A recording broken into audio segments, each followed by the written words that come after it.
नाज़रीन, शाहपुर चाकर में 10 खां 12 वरियनि जे जमात जे ॿारनि पारां मोटरसाइकिल हलाइण वन व्हीलिंग सबब रोड हादसा रोज़ जो मामूल बढ़ियल आहिनि, पर इंतज़ामिया सूरतहाल ते ज़ाब्तो आणण लाइ को बि तहरुक नाहे वरितो, जंहिं करे शहरनि में ॻणती छानियल आहे। रिपोर्ट करे रहियो आहे आशिक़ हुसैन।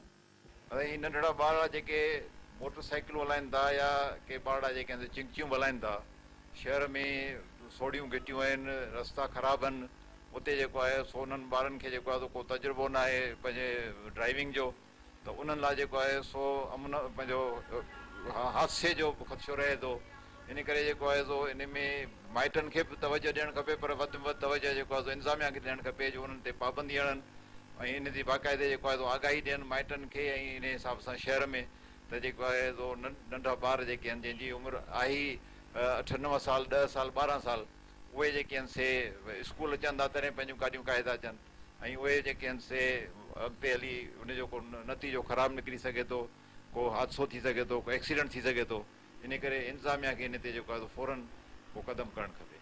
बाबू मुंहिंजो गुज़ारे वियो आहे, इन सुर रक्षो थो हलायां, ऐं नंढड़ा भाउ भेण आहिनि, उन्हनि जो ख़र्च ऐं गुज़र सफ़र पंहिंजो घर हलायां पियो। साईं, असांजे शहर शाहपुर चाकर में रक्षा, चिमचियूं ऐं जेको आहे सो मोटरसाइकिल आहे एॾी स्पीड सां वेंदा आहिनि, रस्तनि सां या शहर मां गुज़रंदा आहिनि, ऐं एक्सीडेंट मामूल हिकिड़ो थी वियो आहे। डेली हिकिड़ो ॿ एक्सीडेंट थींदो आहे जंहिंमें नंढा ॿार अक्सर करे हूंदा आहिनि, ऐं नंढा ॿार मोटरसाइकिल ते वेहंदा आहिनि त तमामु स्पीड सां हलाईंदा आहिनि, ऐं हुननि जे वालिदैन कॾहिं न सोचियो आहे, न वरी को इंतिज़ामिया सोचियो आहे।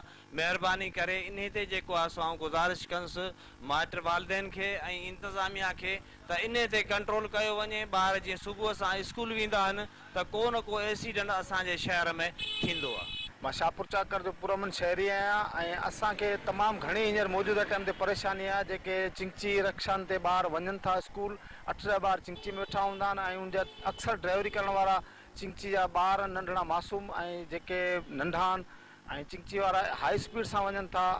तमामु घणी तकलीफ़ ऐं महसूसु थिए थी, ऐं ॾिसूं था ड्राइवरी कनि था, ख़ुदा न ख़ास्ता को हादसो थी वञे ऐं हादसे जो शिकार नंढड़ा मासूम ॿार थी वञनि। अलाह न करे।